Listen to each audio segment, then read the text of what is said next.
Hello there, my name's Annette with Sunbeam Fabric Art. Welcome to my channel. Today I'm showing you how I tested my pattern for a Cape Cod lighthouse. My husband and I visited Cape Cod for the very first time in September, and we had a really good time. We have some friends that are also bird watchers, and they took us around. They live out there, so we had a great time bird watching, whale watching, and I was so inspired by one of the pictures and the trip in general, I decided to make a pattern. This is my rough draft of colors I needed. It's actually incorrect. I totally forgot the red and I didn't need as much gray, but I will put the actual colors I used for this in the description. But the world is your oyster with color. You can make this lighthouse and this beach scene any color you want to. Some of the colors I only needed tiny scraps for. I gathered a white, some gray, a black. I gathered a light blue for the sky and a more of a teal blue for the ocean. I gathered a sand color, a yellow for the beach foliage, plus a light green and a dark green for other beach plants. If a piece overlaps more than one page, there is a line the pattern will print out so you can match your pages together. I've actually done patterns where I had something that went over 5 pages that I had to tape together. But that line on the page helps you line these up. I cut with a diagonal or a curvy line, and then I can see the line underneath and match it to the line of the sheet that's on top. On some of my patterns, it's hard to tell some of the colors apart once they print out. But here you can see there's a light green, there's a darker color and a lighter color. So I'm going to be checking those on the pattern to make sure I'm using the right color. Now on this piece, I will note that I could not fit the numbers into the spaces. So you have to just know where the 1 and the 2 and the 3 are on that piece. One other note, I've got this directional fabric that I want to use for my beach, not sand, but there are plants on the beach that are kind of yellowish. So I'm using this for the plants, and I want to make sure when I cut this, it stays horizontal. Here's our first example of that. I'm going to make sure that the yellow is going to be horizontal on this piece. So I've got this piece aligned vertically. I'm cutting out my fabric so I know it's going to overlap that entire piece and stay horizontal. I make sure my fabric is wrong side up when I'm cutting out these pieces like this because we will be sewing to the back of the paper. For the sky, I'm using this fabric with a bird on it, and I'm trying to line up my piece here. You can see I've got the fabric wrong side up, but I want to line up my fabric with this pattern piece so that I have a big chunk of that bird on this piece.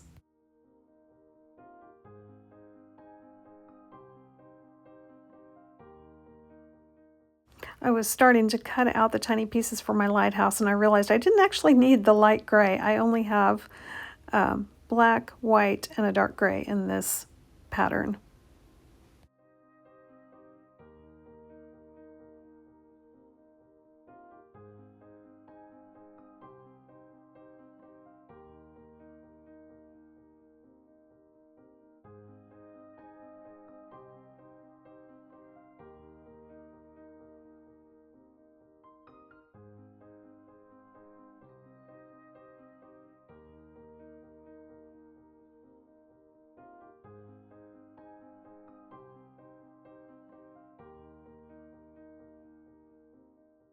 With my fabric all cut out, I've got my first section ready to go here. I've got all the sections here, but I'm only going to be doing one at a time. I've got my iron right next to me because I do press after every fabric addition, and I've got my stitch length set to 1.3. This first piece goes all the way across the scene. I'm going to have a beach scene, so I'm going to have some sand. Then I'm also going to have some white for the wave breakers, and 3 pieces of that teal for the ocean. To start with, I've got to put the piece 1 and piece 2 right sides together on the back of this pattern, and there's a seam line that I'm going to be stitching that goes between piece 1 and 2. I want to make sure I get these fabrics lined up so that both of the fabrics do overlap that seam line. I don't always use pins in my paper piecing, but on a big piece like this, you definitely will want to pin your fabrics in place.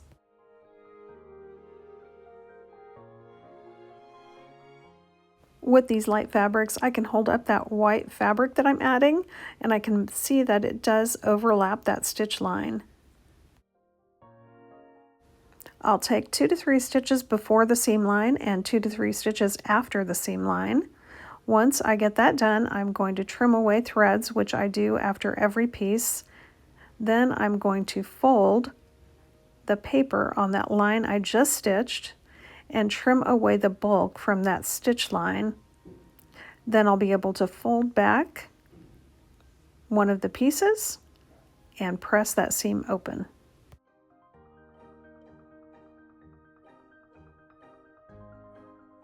Now I'm doing the same thing with piece 3. It is a piece of teal, so I'm basically sandwiching in that white piece between the sand and the ocean. I'm going to lay that teal piece right sides together so I know I have it overlapping that seam, and I'm making sure it is definitely big enough to cover what I need it to cover when I press it open.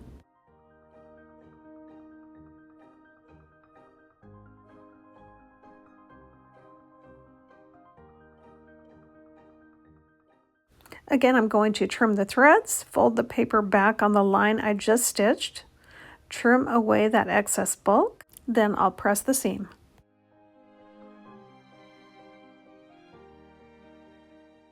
Now it's time to add the white piece that is going to be the wave on the opposite side. If I'm having trouble seeing through to whether that covers the seam line, I can just fold it back and I can see that fabric underneath does overlap my stitch line.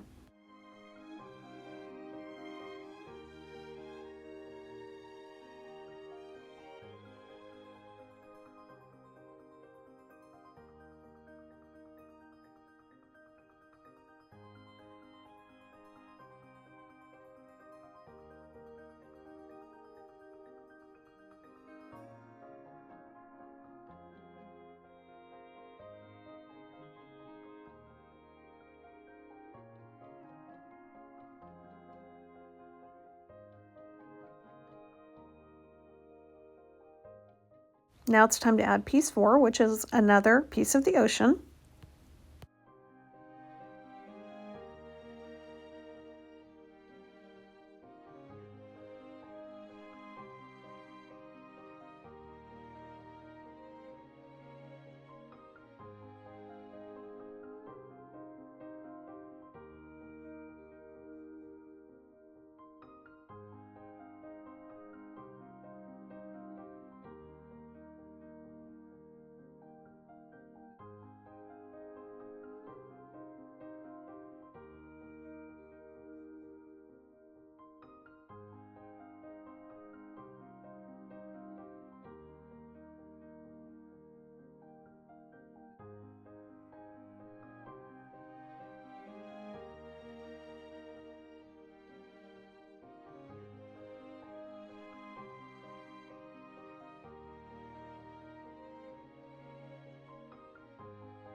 The last piece I'm adding is the large teal rectangle for the rest of the ocean. I trimmed away those sides just so it would be easier for me to put this fabric right sides together on the back. Make sure I overlapped an equal amount on both sides. This little piece is angled a little bit, so I wanted to make sure that my fabric, when folded back, would actually cover where it's supposed to cover.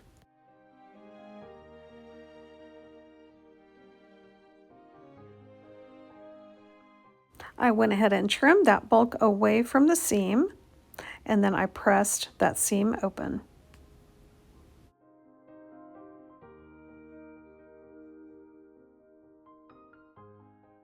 Well, here is the bottom of my scene, and I'm ready to move on and put the rest of the sections together.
And now we're going to add the last piece for the main body of this lighthouse.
I wanted to give you a little tip on angle pieces. I pre-cut my triangle shape with the wrong side up. So now what I'm going to do before I try and stitch this angle piece on, I'm going to go ahead and trim away the bulk from my stitch line.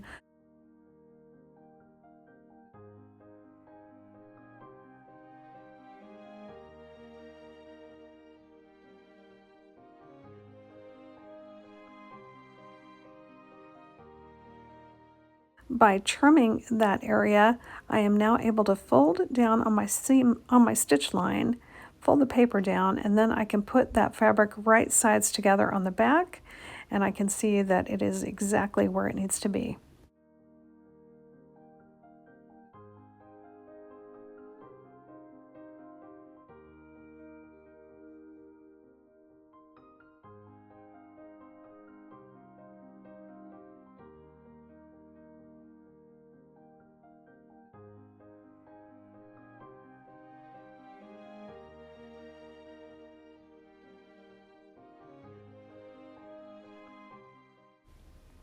The top of the lighthouse is the one with the tiniest pieces.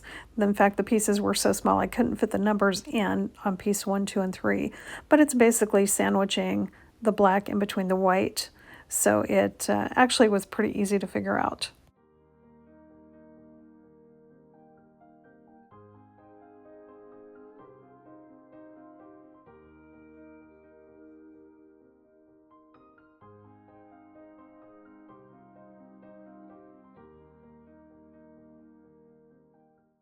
Here's another thing I do. Sometimes on large pieces, I'll just do a little tacking stitch down in the seam allowance so that when I lay this down on a cutting mat and go to cut it out with a ruler and a rotary cutter, the paper won't shift on me.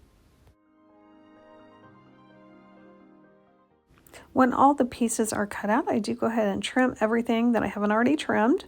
So I'll get out my cutting mat and a rotary cutter and a ruler to do some of the larger pieces. Some of the smaller pieces I will just cut out with my scissors, holding them in my hand. Many of the pieces will have notches that must be cut too.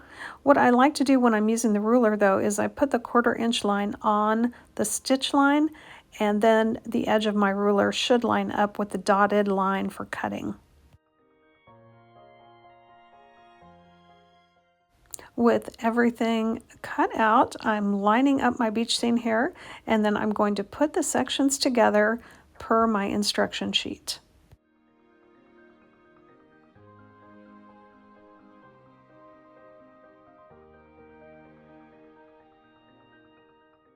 I'm putting my first two sections right sides together, and I'll use clips to make sure things are getting lined up correctly. Once I get a few pieces together, I will tear some paper away before I stitch additional seams.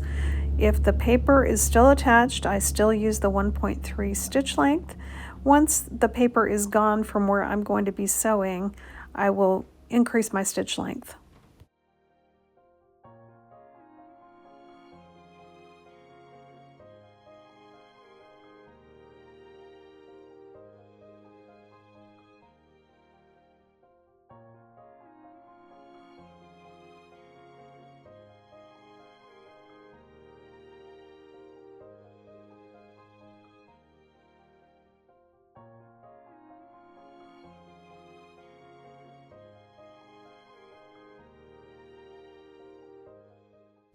Here's a look at putting the top and the bottom of the lighthouse together.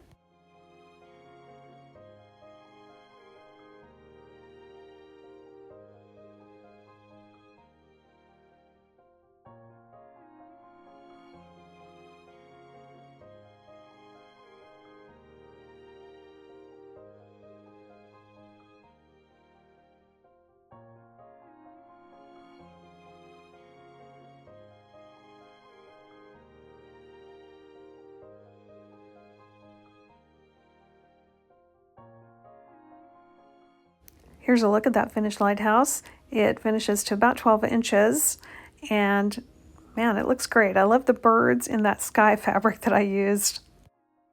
If you want this pattern, you can get it by clicking on the link in the description of this video. Thanks so much for joining me today for this beautiful lighthouse project. I hope to see you back again real soon.